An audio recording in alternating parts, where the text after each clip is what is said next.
इस वीडियो में आपको इस पाठ में आए प्रश्नों के लिखित उत्तर मिलेंगे। नमस्कार सभी को, हिंदी कला केंद्र में आपका स्वागत है। अगर आप इस चैनल पर नए हैं तो पहले इसको सब्सक्राइब करें व बेल आइकन को दबाना ना भूलें ताकि नए वीडियो का नोटिफिकेशन सबसे पहले आपको मिले। बूढ़ी अम्मा की बात, ये एक लोक कथा थी जिसको हमने इसके भाग 1 में पढ़ा व समझा था। अब बच्चों इस पाठ के अभ्यास प्रश्नों को देखते हैं। पाठ से लोक कथा में गोमा बिना खेत जोते अपने बैलों को हाँककर घर की ओर क्यों चल पड़ा? खेत वर्षा न होने के कारण सूखा पड़ा था। उसने सोचा, यानी तब गोमा ने सोचा कि वर्षा की कोई आशा नहीं है तो खेत जोतकर क्या करूँगा। इसलिए वह बिना खेत जोते अपने बैलों को हाँककर घर की ओर चल पड़ा। गोमा को पेड़ के नीचे बैठा देखकर बूढ़ी अम्मा ने उससे क्या कहा?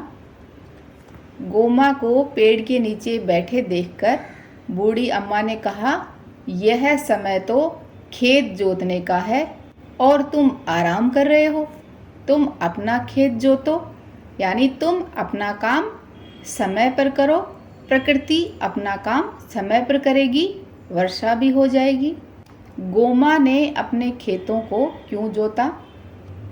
गोमा ने अपने खेतों को बूढ़ी अम्मा के कहने पर जोता क्योंकि उसे समझ आ गया था कि अपना काम समय पर करना चाहिए और वर्षा आने से पहले खेतों को जोता जाता है, क्योंकि वह भूमि बहुत कठोर हो जाती है तो उसको नरम बनाने के लिए खेत को जोता जाता है।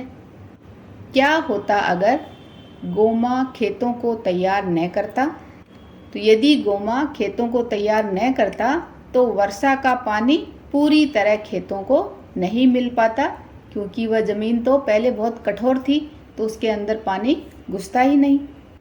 क्या होता अगर गोमा को बूढ़ी अम्मा नहीं मिलती?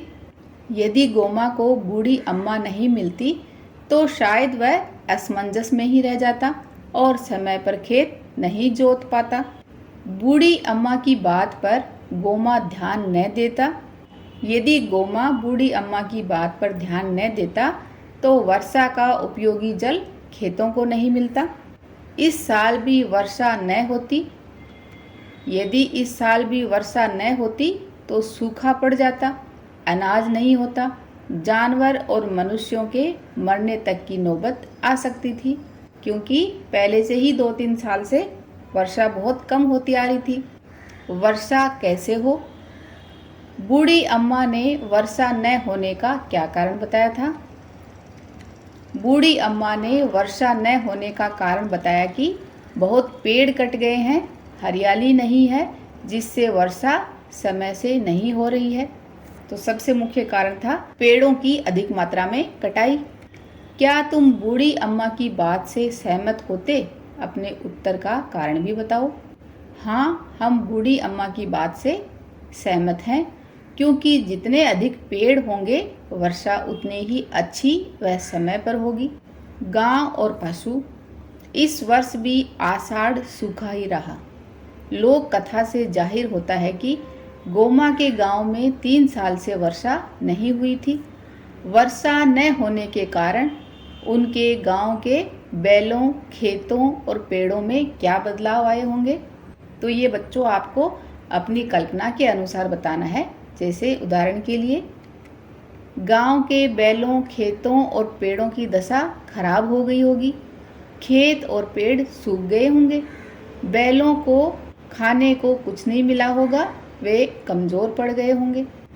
सवेरे सवेरे अपने पशुओं की ये आवाज़ें सुनने के लिए उसके कान तरस गए थे। गोमा ने बहुत समय बाद अपने पशुओं की वे आवाज़ें सुनी थी। क्यों? गोमा ने यह आवाज़ें बहुत दिनों बाद सुनी थी, क्योंकि वर्षा न होने से जानवर उदास थे और आज बादलों को देखकर गाय खुशी के मारे रंभाने लगी थी, बकरियां मिमियाने लगी थी। तो कहने का अर्थ है कि बहुत दिनों के बाद ऐसे घने बादलों को देखकर जानवर भी खुशी में नाचने लगे थे। सोचने की बात, बूढ़ी अम्मा ने कहा, वर्षा अवश्य होगी। तुम्हारे विचार से बूढ़ी अम्मा ने गोमा से यह बात क्यों कही? बूढ़ी अम्मा ने गोमा से यह बात कही क्योंकि बूढ़ी अम्मा एक तो अनुभवी थी और वह चाहती थी कि गोमा मेहनत से न कतराए और उसे अपना काम समय पर करना चाहिए। साथ ही वह गोमा को आशा बंधाना चाहती थी क्योंकि वह बहुत निराश होकर बैठ गया था। क्या उन्हें मालूम था कि इस साल वर्षा होगी, या उन्होंने अपने अनुभव के आधार पर केवल अंदाज़ा लगाया था? तो इस साल वर्षा होगी ये उन्हें मालूम हो गया नहीं, परंतु अपने अनुभव से उन्होंने अंदाज़ा लगाया था। वर्षा और पेड़ों के संबंधों के बारे में सोचो। 5-5 बच्चों के समूह बनाकर इस बारे में बातचीत करो, फिर सबको अपने समूह के विचार बताओ। तो बच्चों, वर्षा और पेड़ों में क्या संबंध है, इस बारे में आप इंटरनेट पर खोज कर सकते हो या अपने अनुभव से इसके बारे में लिखकर बताना है। फिर सारे दोस्त मिलकर अपने अपने विचार सभी को सुनाओ। जैसे वर्षा और पेड़ों का आपस में गहरा संबंध है।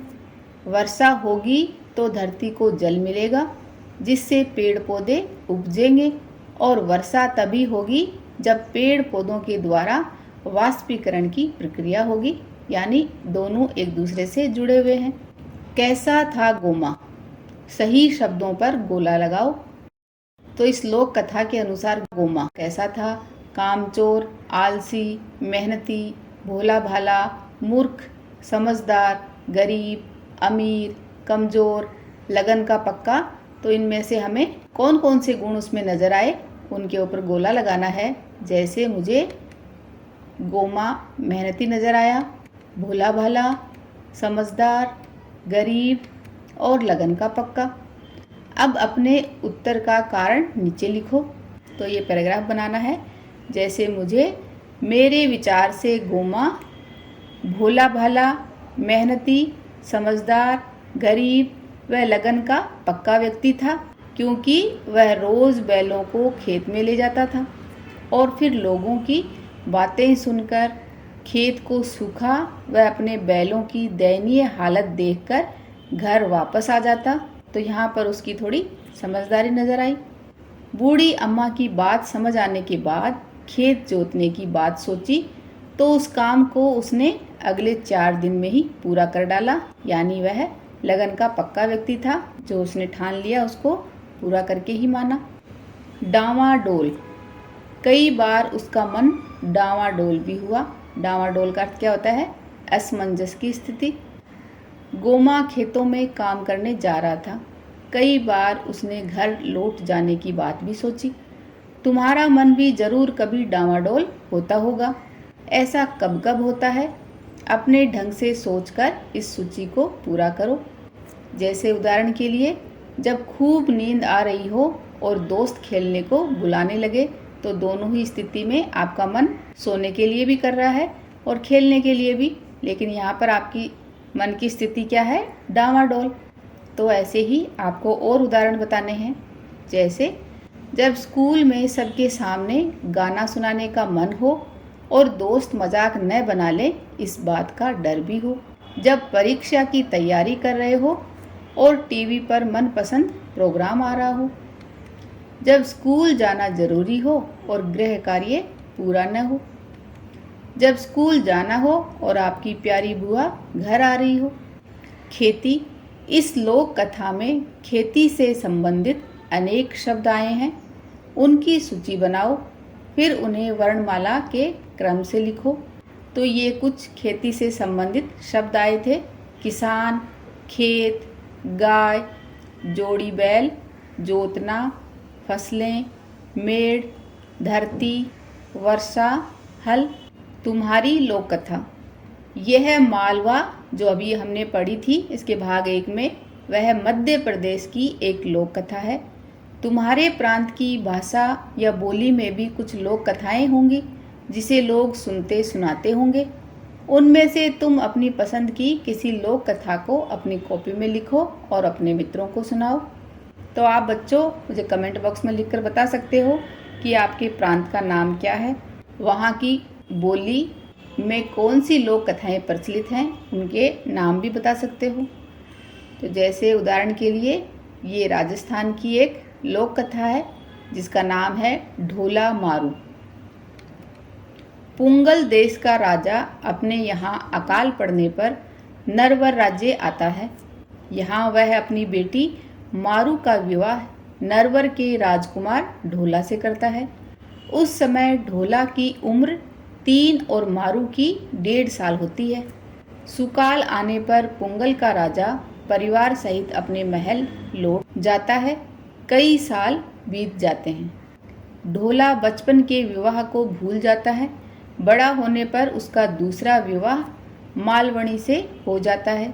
मालवणी को अपनी सौतन यानी ढोला की पहली पत्नी मारू और उसकी सुंदरता का किस्सा मालूम है, इसलिए वह पुंगल से आया कोई भी संदेश ढोला तक नहीं पहुंचने देती। उधर मारू एक रात सपने में ढोला को देखती है। उसके बाद उसके जी को चैन नहीं मिलता। मारू की ये हालत देख पुंगल का राजा एक चतुर गायक को नरवर भेजता है। गायक गाने के बहाने ढोला तक मारू का संदेश पहुंचाता है। गीतों में पुंगल और मारू का नाम सुनते ही ढोला को अपने पहले विवाह की याद आ जाती है। ढोला मारू से मिलने के लिए बेचैन हो उठता है, मगर मालवणी उसे किसी न किसी बहाने रोकती रहती है। एक दिन ढोला मारू से मिलने तेज ऊंट पर सवार होकर निकल ही पड़ता है। मारू ढोला को देख झूम उठती है। जब वह मारू को लेकर नरवर के लिए लौटता है तो रास्ते में खलनायक उमर सूमरा मारू को छीनने की चाल चलता है। उमर सूमरा घोड़े पर बैठकर उनका पीछा करता है, लेकिन हवा की रफ्तार से ऊंट दौड़ाता ढोला कहाँ उसके हाथ आने वाला। नरवर लौटकर वह मालवणी को भी मना लेता है। अंततः ढोला मारू के साथ मालवणी भी खुशी खुशी रहने लगती है। किसका काम? तुम गीत गाने, किस्सा कहानी को सुनने के अलावा फिल्में भी देखते होंगे। अब तुम पता करो कि लोक गीतों और लोक कथाओं को कौन कौन लोग बनाते और गाते हैं। तो लोक गीतों को ग्रामीण लोग ही बनाते हैं और वे ही गाते हैं। क्या लोक कथाओं पर भी नाटक या सिनेमा बना है? कुछ के नाम बताओ। तो इसके लिए आप इंटरनेट की सहायता ले सकते हो। ऊपर के काम में तुम बड़ों से भी मदद ले सकते हो। तो हाँ, लोक कथाओं पर नाटक और सिनेमा भी बनाते हैं। तीसरी कसम 1966 में बनी हिंदी भाषा की नाट्य फिल्म है। फिल्म का निर्देशन वासु भट्टाचार्य ने और निर्माण प्रसिद्ध गीतकार शैलेंद्र ने किया था। यह हिंदी लेखक फणीश्वर नाथ यानी रेणु की प्रसिद्ध कहानी मारे गए गुलफाम पर आधारित है। अपनी भाषा। नीचे लिखे वाक्यों को अपने ढंग से सार्थक रूप में तुम जिस तरह भी लिख सकते हो वैसे लिखो। उसने बादलों को जी भर निहारा। तो ये लिखा जाएगा, जी भर उसने बादलों को निहारा। वर्षा की कोई आशा नहीं बंध रही थी। वर्षा की कोई आशा ही नहीं थी। गोमा ने फिर हिम्मत बटोरी। गोमा ने फिर हिम्मत की। उसने घर की राह पकड़ ली। उसने घर की राह ली। वर्षा बरसाना तुम्हारे हाथ में नहीं है। वर्षा का होना तुम्हारे हाथ में नहीं है। बहुमूल्य सामान। खेती से प्राप्त होने वाले बहुमूल्य सामानों की सूची बनाओ और उस सूची में से जो सामान तुम्हारे प्रदेश की खेती से प्राप्त होता है उसका भी अलग से उल्लेख करो। तो खेती से प्राप्त होने वाले बहुमूल्य सामान अनाज, दालें, तिलहन आदि हैं। बच्चों, आपके लिए एक सवाल है कि आपके प्रदेश की खेती से कौन कौन से बहुमूल्य सामान निकलते हैं, उनके नाम आप मुझे कमेंट बॉक्स में लिखकर बता सकते हो और साथ में अपने प्रदेश का नाम भी बताना। इस लोक कथा को एक बार फिर से पढ़ें व समझें। बच्चों, बारिश ना होने से किसानों को क्या क्या नुकसान होता है इस बारे में पता करें। आजकल बारिश का पूर्वानुमान लगाने के लिए कौन कौन से यंत्र इस्तेमाल किए जाते हैं, उनके नाम आप मुझे कमेंट बॉक्स में लिखकर बताना। सुझावों व सुधारों के लिए कमेंट बॉक्स में लिखें। अगर हमारे वीडियो बन ही रहे हैं आपके फेवरेट, तो फिर क्यों ना करें इनको लाइक, सब्सक्राइब और रिकमेंड। हमें और बेहतर बनाने के लिए आप कर सकते हैं कमेंट। धन्यवाद।